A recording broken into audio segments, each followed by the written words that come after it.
மனிதாபிமான தங்க மயிலில் golden November கொண்டாட்டம் தொடங்கியாச்சு. ஒவ்வொரு 10 கிராம் தங்கத்திற்கும் 6000 ரூபாய் வரை தள்ளுபடி பெற்றிடுங்கள்.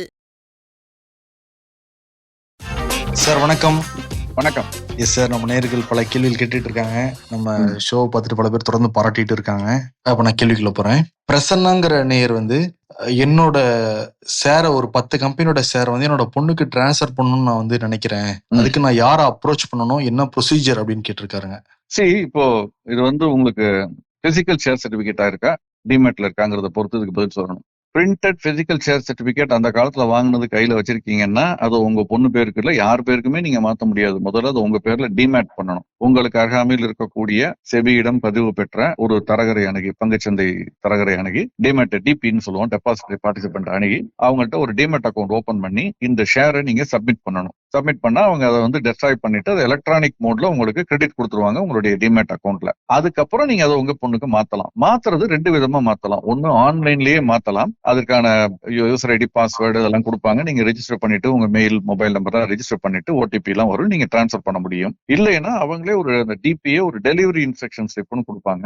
அது நம்ம செக் புக் மாதிரி பேங்க்ல பணத்தை எடுக்கணும் அல்லது சிபிக்கு நான் பணம் கொடுக்கணும், சிபின்னு எழுதி கொடுப்பேன் இல்லையா, அந்த மாதிரி இதுல நம்ம யாருக்கு மாத்தணுமோ அவங்களுக்கும் ஒரு டிமேட் அக்கௌண்ட் இருக்கணும். உங்க டாக்டருக்கு ஒரு டிமேட் அக்கௌண்ட் இருக்கணும். அந்த டிமேட் அக்கௌண்ட்டுக்கு உங்க டிமேட் அக்கௌண்ட் டெபிட் பண்ணி அந்த ஷேரை எடுத்து உங்க டாக்டரோட டிமேட் அக்கௌண்ட்டை கிரெடிட் கொடுத்துருவாங்க. அதுக்கப்புறம் அவங்க அதை வச்சுக்கலாம். நீண்ட கால அடிப்படையில் அது விற்கிறதுனா அந்த ஓடிபி மூலமா ஆன்லைன்ல கொடுக்க முடியும். அல்லது பவர் ஆஃப் அட்டர்னி கொடுத்துருந்தா அவங்க புரோக்கரே வித் உடனே எடுத்துக்கிட்டு வருவாரு. அப்படி இல்லைன்னா அவங்க டிஐ டெலிவரி இன்ஸ்ட்ரக்ஷன்ஷிப் வச்சு அவங்க பொண்ணுக்கு அதை மாத்தி விடலாம். அந்த பொண்ணுக்கோ பிள்ளைக்கோ யாருக்காது. சோ இதுதான் முறை. ஃபர்ஸ்ட் டிமேட் அக்கௌண்ட் இருக்கணும், டெலிவரி இன்ஸ்ட்ரக்ஷன் ஸ்லிப் இருக்கணும். அதை வச்சு மாத்தலாம், யாருக்கு வேணாலும் மாத்தலாம். கிஃப்டா கொடுக்கலாம். வித்தின் சொந்தக்காரங்களுக்குள்ள கொடுத்தோம்னா இமிடியேட் ரிலேஷன்ஷிப்னு அதுல மென்ஷன் பண்ணிருக்காங்க. டாக்ஸ் இதுல பொண்ணு, பையன், லீனியர் அசெண்டன்ட், டிசெண்டன்ட், அப்பா அம்மான்னு அவங்களுக்கு கொடுத்தா அதுக்கு எந்த விதமான கிஃப்ட் டாக்ஸ், இன்கம் டாக்ஸ் வராது. கிஃப்ட் டாக்ஸ் கிடையாது. அதுல வரக்கூடியது கிளப்பிங் ப்ரொவிஷன் அப்ளை ஆகுமான்னு செக் பண்ணிக்கணும். பட் இன்கம் டாக்ஸ் வராது. இதே நமக்கு சம்மந்தம் இல்லாத ஒரு நபருக்கு கொடுக்குறோம்னு வச்சுங்க, அன்பின் காரணமாக நாளைக்கு சிபி எனக்கு ஒரு எம்ஆர்எஃப் டிரான்ஸ்பர் பண்றாரு பரிசா அப்படின்னு வச்சுங்க, பண்ணுவாரா சார்? சார் உறுதியா என்கிட்ட இருந்துச்சுன்னா பண்ணிடுவேன் சார் அப்படின்னு அப்ப அதுக்கு எனக்கு டாக்ஸ், எனக்கு அது வருமானமாக கணக்கிடப்பட்டு அதுக்கு எனக்கு டாக்ஸ் வரும். ஓகே, இப்ப நீங்க டிரான்ஸ்ஃபர் பண்ணா கூட உங்களுக்கு டாக்ஸ் வரும். டாக்ஸ் வரும். இல்ல நீங்க கொடுத்துட்டீங்க, உங்களுக்கு செலவு, உங்களுக்கு பிரச்சனை இல்ல. எனக்கு அது ஒரு வருமானம் இல்லையா, எனக்கு அது அக்கௌண்ட் பண்ணும் பொழுது அது ஒரு வருமானமாக கணக்கிடப்பட்டு அதுக்கு வருமான வரி வரும். ஓகே, ஓகேங்க சார். அது ஷேரா இருந்தாலும் சரி, நீங்க எனக்கு கிஃப்ட் பணம் கொடுத்தாலும் சரி, எது கொடுத்தாலும், அதாவது ரிலேஷன், அது இன்கம் டாக்ஸ் ஆக்ட், அதுக்கும் மார்க்கெட்டுக்கும் சம்பந்தம் இல்ல. அதுல இல்ல, என் ஃப்ரெண்டுக்கு நான் கடன் கொடுத்துருக்கேன் சார். ஆமா, அவர் பணத்தை திருப்பி கொடுக்குறது பதிலா ஒரு கம்பெனி இன்வெஸ்ட் பண்ணிருக்காருன்னு எனக்கு தெரியுது. அதே அமௌண்ட்டுக்கு அந்த ஷேரை கொடுங்கன்னா அந்த மாதிரி எல்லாம் வாய்ப்பு இருக்குங்க இல்லைங்க சார்? இருக்கு, நல்லா இருக்கு, இப்பவே இருக்கு. இப்பவே அந்த மாதிரி சில பேர் பார்ட்னர் சிஸ்டம் மாதிரி ஒரு வேல்யூவேஷன் போட்டு ஷேர் எக்ஸ்சேஞ்ச் பண்ணிக்கிறதெல்லாம் நடக்கிறத பாத்திருக்கேன். கடன் கொடுத்து வரல, அதுக்கு பதில் எனக்கு ஷேரா கொடுத்துரு அப்படிங்கறதெல்லாம் நடந்திருக்கு. அது பண்ணலாம், ஒன்னும் தப்பு இல்லை. அந்த வேல்யூவேஷன்ஸ் கரெக்டா இருக்கணும், அதுக்கு ஒரு பேக்கப் இருக்கணும், அவ்வளவு. சூப்பர் குமார்ங்கிற நேர் ஐபிஓவில் blue chip company, large cap company, mid cap company, small cap company என்று எப்படி வகைப்படுத்துறாங்கன்னு கேட்டிருக்காருங்க. ஐபிஓல அந்த மாதிரி எதுவும் யாரும் வகைப்படுத்துறது இல்ல. பட் அது இன்ஃபார்மலா நம்ம கண்டுபிடிக்க முடியும். பட் அது கொஞ்சம் கஷ்டம். எப்படின்னு சொல்றேன் கேளுங்க. முதல்ல இந்த ப்ளூ சிப்னா என்னன்னு புரிஞ்சுக்கணும். இந்த பேர் எப்படி வந்துச்சுங்கிறது நிறைய பேருக்கு தெரியாது.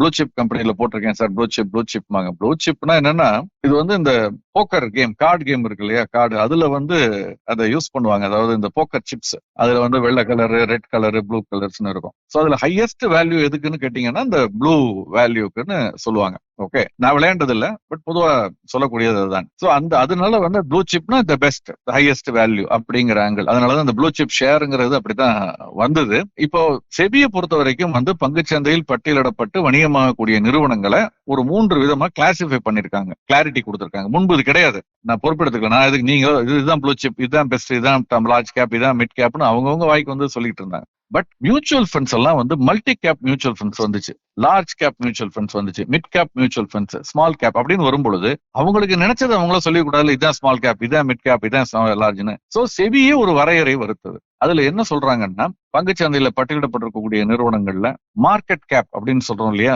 சந்தை மதிப்பு, அந்த வெளியிடப்பட்டிருக்கக்கூடிய நிறுவனங்களுடைய பங்குகளை அதனுடைய விலையால பெருக்குனா ஹையஸ்ட் வேல்யூ வரக்கூடிய முதல் 100 நிறுவனங்களை மார்க்கெட் கேப்பின் அடிப்படையில், சந்தை மதிப்பின் அடிப்படையில முதல் 100 நிறுவனங்கள் ஹையஸ்ட் இருக்கிறத லார்ஜ் கேப் அப்படிம்பாங்க. அதற்கடுத்து மிட் கேப் அப்படிங்கிறது பாத்தீங்கன்னா 101வது பங்குல இருந்து 250 வரைக்கும் இருக்குது மிட் கேப். 251 இருந்து அதுக்கு கீழே இருக்கிறது வந்து ஸ்மால் கேப். இதுக்கப்புறம் மைக்ரோ கேப் அப்புறம் அப்படிலாம் இருக்கு. அது வந்து ஒரு இதுல வராது.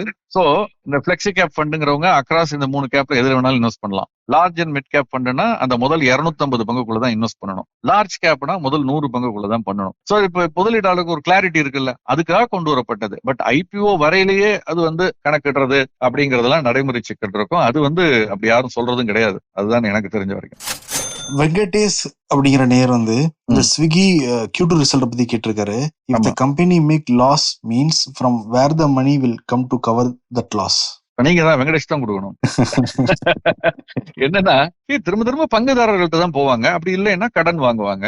அதாவது இந்த தொழில் அடுத்த வரக்கூடிய ஆண்டுகள்ல நல்லா இருக்கும், இந்த நஷ்டத்துல இருந்து மீண்டு எழுந்து வந்து விடலாம்ங்கிற நம்பிக்கை ப்ரொமோட்டர்ஸுக்கு நிர்வாகத்துக்கு இருக்கும் வரைக்கும் ஒன்று மேற்கொண்டு கடன் வாங்குவாங்க, அல்லது புதிய பங்குகளை மேலும் வெளியிடுவார்கள், நிதி திரட்டுவார்கள். இல்லைன்னா ஏற்கனவே சம்பாதிச்ச லாபத்துல, ஏன்னா இவங்களுக்கு அப்படி இருக்காது, பட் சில நிறுவனங்கள்ல லாபத்துல ஒரு ரிசர்வ்னு கணிசமான தொகை இதுக்காக ஒதுக்கி வச்சிருப்பாங்க. இந்த மாதிரி ஒரு எதிர்பாராத நஷ்டங்கள் வரும் பொழுது அதை கையாளுவதற்கு அந்த ரிசர்வ்ல இருந்து எடுத்து நீங்க ஒரு கம்பெனியோட பேலன்ஸ் ஷீட் எடுத்து பாத்தீங்கன்னா ஈக்விட்டி ஷேர் கேபிட்டல் அது கீழே ரிசர்வ்ஸ் இருக்கும். அந்த ரிசர்வ்ஸ்ங்கிறது இதுக்காக உள்ளதுதான். சோ அந்த மாதிரி நல்லா நடத்தி வளமா இருந்த நிறுவனங்களா இருந்தா ரிசர்வ்ஸ் அதுல இருந்து எடுத்து லாஸ மேக்கப் பண்ணி அடுத்து செலவு பண்ணி வளர பார்ப்பாங்க. ரெண்டாவது வந்து கடன் வாங்கி அதை சரி பண்ணலாம். மூன்றாவது பங்குதாரர்களிடம் போய் பணம் கேட்கலாம், கம்பெனியை நடத்த பணம் இல்லைன்னு. பட் நடத்துற அளவுக்கு பணம் இருக்குதுன்னு அந்த லாஸை பத்தி அது டெம்பரரி தானே, கவலைப்பட வேண்டியது. பானுமதி சரவணன்கிற நேர் வந்து சில்வர் பீஸ் வாங்கி வச்சிருக்கோம், என்ன பண்றதுன்னு சொல்லுங்க சார். லாஸ்ட்ல செல் பண்ணவா அல்லது ஹோல்ட் பண்ணவா? அதாவது சாரி, அவரு யாரும் இழப்பு ஏற்படக்கூடாதுங்கிறது நம்முடைய எண்ணம். பட் இப்ப 150 ரூபாய்க்கு மேல சில்வர் பீஸ் நடக்கையில லாஸ்ட்னா இப்ப இருக்கிறதுல பீக்ல வாங்கியிருப்பாரு போல இருக்கு 170. ரொம்ப ஆச்சரியமா இருக்கு. நம்ம தொடர்ந்து நம்முடைய நிகழ்ச்சியை பார்த்துட்டு இருக்கவங்களுக்கு தெரியும், ரொம்ப நேரடியா சில சமயங்கள்ல பெரும்பாலும் மறைமுகமாக நம்ம காஷன் பண்ணிக்கிட்டே இருந்தோம். 100 ரூபாய்க்கு கீழே இருந்த வெள்ளியினுடைய அந்த சில்வர் பீஸ் வந்து இந்த ஓராண்டுக்குள் இல்ல, நடப்பாண்டிலேயே சில மாதங்களுக்குள் வந்து ஆல்மோஸ்ட் 2 மடங்கு ஆயிருக்கு. அப்படிங்கும் பொழுது நம்ம கவனம், அதாவது சிஸ்டமேட்டிக் இன்வெஸ்ட்மெண்ட்ல நீங்க பண்றவரா இருந்தா கவலைப்பட வேண்டியதில்லை. நம்ம நடந்ததை பேசி பிரயோஜனம் இல்ல. பட் சொல்றேன், நம்ம தொடர்ந்து சொல்லிட்டு இருக்கிறது சிஸ்டமேட்டிக்கா நீங்க இன்வெஸ்ட் பண்ணிட்டு இருந்தீங்கன்னா பிரச்சனை இல்ல. சிஸ்டமேட்டிக் வித்ட்ராயலும் சில சமயம் போகணும். எப்படின்னா, நீங்க போட்ட 10 ரூபாய் வந்து 100 ரூபாய் முதலீடு, அதுல 10 ரூபாய் வெள்ளியில போட்டிருக்கீங்க. அந்த 10 ரூபாய் இன்னைக்கு 15 ரூபாய் ஆயிடுச்சுன்னா அந்த 5 மட்டும் எடுத்துட்டு திரும்ப கையில வச்சுக்கோங்க. என்னைக்காவது இந்த 10 குறைஞ்சு 5 6 வந்ததுன்னா இந்த வெள்ளியை வாங்க. வரல திரும்ப அந்த 10 12 ஆச்சு 14 ஆச்சுன்னா எடுத்துக்கிட்டே இருங்க லாபத்தை. வேற ஏதாவது நம்ம அந்த பாக்கி 90ல ஏதாவது நஷ்டமானது இருக்கலாம், அதுல நீங்க அந்த முதலீடு செய்யுங்க. விலை குறைஞ்சிருக்கிறதுல முதலீடு செய்யுங்க. இது அசெட் அலோகேஷன். இந்த அசெட் அலோகேஷனுடைய முக்கியத்துவத்தை நம்ம பலமுறை சொல்லிட்டோம். இந்த அசெட் அலோகேஷன் அடிப்படையில் இருந்தா நிச்சயம் நீங்க 178க்கு 170க்கும் வாங்கியிருக்க மாட்டீங்க வெளியே. அது முதல்ல சரி பண்ணுங்க. இந்த டெம்பரரி லாஸை பத்தி நீங்க கவலைப்பட வேண்டாம். நீங்க முதல்ல உங்களுடைய சிஸ்டத்தை கிளீன் அப் பண்ணுங்க. உங்க ப்ரொசீஜர்ஸ், உங்களுடைய மெத்தடாலஜி இதை கிளீன் பண்ணீங்கன்னா இதெல்லாம் ஈஸியா மேக்கப் பண்ணிட்டு வந்துடலாம். என்னுடைய பதில்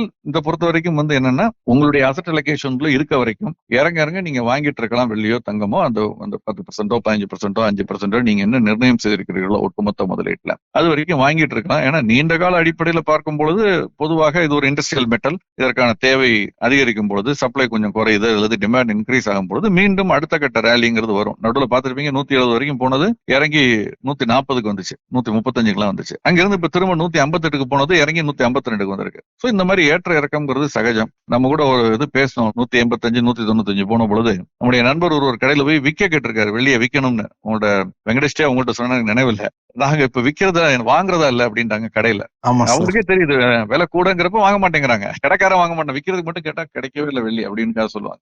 அது ப்ரூவ் ஆயிடுச்சு. அதே 10 நாள்ல இறங்கி போச்சு. So இது clear indication. Have asset allocation, follow strict டிசிப்ளினா ஃபாலோ. இது வந்து கோல்ட் பீஸ்க்கும் பொருந்துமாங்க சார்? ரெண்டுக்குமே, கோல்டு சில்வர் ரெண்டுக்குமே இதே தான் நான் சொல்றேன். அசெட் அலோகேஷனை ஃபாலோ பண்ணுங்க, டிசிப்ளின்டா இருங்க. ஒரு குறிப்பிட்ட அளவுக்கு மேல போகும்பொழுது லாபத்தை ஒரு பகுதியை பதிவு பண்றதுக்கு தயங்காதீங்க. விக்கிறதான் சார் மனசு வர மாட்டேங்குது.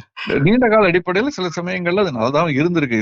எது நான் என்னுடைய கருத்தை சொல்றேன், எது சரி தவறுங்கிறது காலம் தான் பதில் சொல்லும். நான் எனக்கு ஒர்க் அவுட் ஆன ஒரு மெத்தடாலஜியை நான் சொல்றேன். ஒவ்வொருத்தருக்கும் ஒவ்வொரு மெத்தடாலஜி ஒர்க் அவுட் ஆகும். இப்ப 90ல இருந்து 110 வந்த பொழுது ஒருத்தர் வித்திருக்காருன்னு வச்சுக்கோங்க வெள்ளிய, எனக்கு 20% ரிட்டர்ன் கிடைச்சிருச்சு ஒரு வருஷத்துக்குள்ள, 20% ஜாஸ்தி அப்படின்னு வித்திருந்தா 110ல இருந்து 150 வந்த லாபத்தை இழந்திருப்பாரு இல்லையா? ஆமா ஆமா சார். அதனால இதுதான் நான் சொல்றதுதான் ரைட் மெத்தட் இல்ல, நான் சொல்றது எனக்கு சூட்டபிளான மெத்தட். உங்களுக்கு அந்த மாதிரி ஒரு மனசுக்கு நிம்மதியான ஒரு சூட்டபிளான மெத்தடை கண்டுபிடிங்க. ரொம்ப அலைபாய வைக்காம டென்ஷன் பண்ணாம உங்களை அமைதியா வச்சுக்கணும். ஓரளவுக்கு லாபம் வந்தா திருப்தியா இருக்கு, சந்தோஷமா இருக்குன்னா அது பண்ணுங்க. இல்ல நான் ரிஸ்க் எடுக்க ரெடி, காத்திருக்க ரெடி, ஆனா எனக்கு பெரிய லாபம் வேணும், நடுவில் இருக்கிறத பத்தி நான் கவலைப்பட மாட்டேன்னா காத்துருங்க, அதை பத்தி கவலைப்பட வேண்டாம். ஏன்னா நீங்க வாங்கியிருக்கிறத பார்த்தா 160க்கு மேல 170 வாங்கியிருக்கிறதுனாலதான் லாஸ் இருக்கணும். அப்படின்னா நீங்க ரிஸ்க் எடுக்கிற முதலீட்டாளர். அப்ப ஏன் கவலைப்படுறீங்க? நீங்க ரிஸ்க் எடுக்கிற முதலீட்டாளர் காத்திருக்க தயாரா இருப்பீங்கன்னா கவலைப்படாதீங்க. அல்லது டே ட்ரேடரா இருந்தா cut loss and get out, அவ்வளவுதான். உங்க மனசு எங்களுக்கு கிடைச்சா ஒரு பெரிய வரம் சார். அது பழக்கத்துலதான் வரும், சைக்கிளோட்ட கத்துக்கிற மாதிரி தான் இது. மனசையும் நம்ம பயிற்சி வைக்கணும். ஓகே சார், உங்க மனசை எப்படி பயிற்சி வச்சீங்கன்னு வரும் நாட்கள்ல சொன்னா எங்களுக்கு எல்லாம் பயனுள்ளதா இருக்கும் சார். ஓகே, ஜெயவேலுங்கிற நேயர் சார், பிட்காயின் என்பது கரன்சியா அல்லது ஒரு பொருளா, எப்படி ஒரு இடத்துல இருந்து இன்னொரு இடத்துக்கு அது செல்லும், கொஞ்சம் சொல்லுங்கன்னு கேட்டிருக்காருங்க. நம்ம ப்ரோக்ராம் ரெகுலரா கேட்டுக்கிட்டு இருந்தாருன்னா உங்களுக்கு நினைவு இருக்குன்னு சொல்லி ஒரு கோர்ட் ஆர்டரை பத்தி கூட சில வாரங்களுக்கு முன்பு நம்ம பேசினோம். கோர்ட் கிளியரா சொல்லியிருக்கு, இது கரன்சி இல்லைன்னு சொல்லிட்டு இருக்காங்க, இது ஒரு சொத்துன்னு சொல்லியிருக்காங்க. ஓகே, இது ஒரு சொத்து, இடம் எப்படி ஒரு சொத்தோ அந்த மாதிரி இது ஒரு சொத்து அப்படின்னு கோர்ட் சொல்லியிருக்கு. இன்கம் டேக்ஸ் ஆங்கிள் கால்குலேட் பண்றதுக்கு ஏற்கனவே சொல்லியிருந்தால் கூட கோர்ட் சொல்லியிருக்கிறது முக்கியத்துவம் பெறுகிறது. வெகு சில நாடுகள்ல தான் இதை கரன்சியா ஒத்துக்கிறாங்க, பெரும்பான்மையான நாடுகள்ல இதை கரன்சியா ஏத்துக்கிறது கிடையாது. ஏன்னா அது அந்த நாட்டினுடைய கரன்சியினுடைய மதிப்பை பாதிக்கும், சாவரனிட்டி பாதிக்கும். தங்கத்தையே ஒரு கரன்சியா ஒத்துக்காதவங்க எப்படி இதை ஒத்துக்குவாங்க? அடுத்தது இது கரன்சி இல்லைன்னா இது ஒரு கமாடிட்டியா அப்படிங்கிற கேள்வி வருது. நீங்க வாங்கி வித்து பண்ணக்கூடிய ரப்பர், இந்த மாதிரி கமாடிட்டியா, பெப்பர், ரப்பர், அது மாதிரி ஒரு கமாடிட்டியா அப்படிங்கிற கேள்வி வருது. அதுவும் இல்லைன்ட்டாங்க, இது ஒரு சொத்து அப்படின்னு சொல்லியிருக்காங்க. ரெண்டாவது, ஒரு இடத்துல இன்னொரு இடத்துக்கு எப்படி போகும்னா மின்னணு எலக்ட்ரானிக் டிரான்ஸ்பர் தான். எப்படி உங்க ஷேர் ஒரு அக்கௌண்ட் இன்னொரு அக்கௌண்ட்டுக்கு எப்படி போகுது, எலக்ட்ரானிக் டிரான்ஸ்பர் தான். அது மாதிரி இதுவும் ஒரு மின்னணு விதத்துல இது சேமிக்கப்பட்டிருக்கும் ஒரு இடத்துல. அது ஒரு இதுல இருந்து நீங்க எந்த இவர்கிட்ட அக்கௌண்ட் வச்சிருக்கீங்களோ அவரோட இதுல இருந்து உங்களோட இன்னொருத்தருக்கு அது மாறும். அது எல்லாமே எலக்ட்ரானிக்கலி டிரான்ஸ்பர்டு தான் போகும். அப்படித்தான் ஸ்டோர் பண்ணிருக்காங்க. அதுலதான் அந்த வால்ட்ல தான் திருடு போயிடுச்சு, அல்லது ஒருத்தர் பாஸ்வேர்டை சொல்லாம செத்து போயிட்டாரு, பல கோடிகள் நஷ்டம் அப்படின்லாம் செய்திகள் வந்திருக்கும், பார்த்திருப்பீங்க. பட் இதை களவும் கற்றுமர அந்த அளவுக்கு தான் நான் இப்ப இந்தியாவில சொல்லுவேன். ஏன்னா இது இன்னும் முழுமையான சட்டத்திட்டங்கள்ங்கிறது, கடுமையான சட்டத்திட்டங்கள்ங்கிறதோ ரெகுலேஷன்ஸோ அல்ல. வராத பொழுது இதை பத்தி நம்ம ஒரு டீ கடை பெஞ்சில் உட்காந்து பேசுற மாதிரி பேசுறதோட நிறுத்திக்கிறது நல்லது. இதுல பெரிய அளவுல ட்ரேட் பண்ணணும்னா ரொம்ப அதிக ரிஸ்க் அப்பிடைட்டும், ரொம்ப தைரியமும், டீப் பாக்கெட்ஸ் அப்படின்னு சொல்லுவோம். டீப் பாக்கெட்ஸ் இருந்தால்தான், அதாவது நிறைய பணம் இருந்தால்தான் இழப்பதற்கு, இழக்கும் நான் கட்டாயம் சொல்லல, அதுக்கான மென்டல் மைண்ட் ஆட்டிடியூட் இருக்கணும். ஏன்னா அவ்வளவு வாலிட்டிலிட்டி, அவ்வளவு ரிஸ்க், அவ்வளவு அன்சர்டனிட்டி இருக்கு. ஏற்கனவே இந்த கேஸ் ஓடிக்கிட்டு இருக்கு. நீங்க நம்ம அதை பத்தி பேசணும். சிங்கப்பூர்ல தான் நாங்க கேஸ் நடத்தணும், அந்த நிறுவனம் சொல்ல, இல்ல இங்கதான் இவங்க சொல்ல. ஏன்னா ஒரு சொத்து, அப்ப சொத்து இந்தியாவில இருக்கவர் வாங்கியிருக்காரு, அப்ப அது இந்தியாவில தான் இந்த கேஸ் நடக்கும்னு நம்ம கோர்ட்டு சொல்ல. இப்படி விஷயங்கள் ஒரு நெட்ல தேடி பார்த்தாருன்னா அதை பத்தி ஃபுல் டீடைல்ஸ் கிடைக்கும். இப்போ கிரிப்டோ கரன்சியை பொறுத்த வரைக்கும் எல்லாருமே பிட்காயின் தான் சொல்றாங்க. இன் கேஸ் வாங்கணும்னு நீங்க முயற்சி பண்ணி அதை மட்டும் வாங்குங்க அப்படின்னு. உங்களோட பார்வை சார்? இல்ல, அது நான் நாட் அன் எக்ஸ்பர்ட். பட் எனக்கு தெரிந்த வரையில் கிரிப்டோ கரன்சின்னு பேசிக்கே என்னன்னா அதுக்கு ஒரு தனி ப்ரொமோட்டர் கிடையாது, அது நிறுவனமா யாரும் நடத்தல அப்படின்னு இருந்தாதான் அது. அப்படி பார்த்தா பிட்காயின் ஒண்ணுதான் அப்படி இருக்கு. மத்த எல்லாத்துக்குமே ஒரு ப்ரொமோட்டர் இருக்காங்க. இப்ப மீம் காயின்ஸ்னு சொல்றோம், அவர் ட்ரம்போட அவர் என்ன மெலேனியாவா அந்த அம்மா, அவங்க பேர்ல ஒரு காயின் உடனே விலை ஏறிச்சு, அவர் பதவிக்கு வந்த உடனே அப்புறம் இறங்குச்சு. இதுக்கெல்லாம் ப்ரொமோட்டர்ஸ் இருக்க நிறுவனங்கள். ஒரு ப்ரொமோட்டர் இருக்க நிறுவனம் அது எப்படி அதனுடைய மதிப்பை நீங்க நிர்ணயம் செய்வீர்கள்? அவங்களே நிர்ணயம் செய்யறாங்க, இல்ல யாராவது பண்ணலாம், மேனிபுலேட் ஆகலாம். வேற பிட்காயின்ங்கிறது அப்படி இல்லாதுங்கிறதுனாலதான் பொதுவாக எல்லாரும் சொல்றாங்க. அதுதான் எனக்கு தெரிஞ்ச வரைக்கும் பிட்காயினுடைய சிறப்பு. மற்றதுக்கெல்லாம் அந்த சிறப்பு இல்லை சார். ரொம்ப நன்றி சார். நன்றி. இந்த வாரமும் ரொம்ப சுவாரஸ்யமா இருந்தது. Thank you sir. நன்றி. Thank you sir.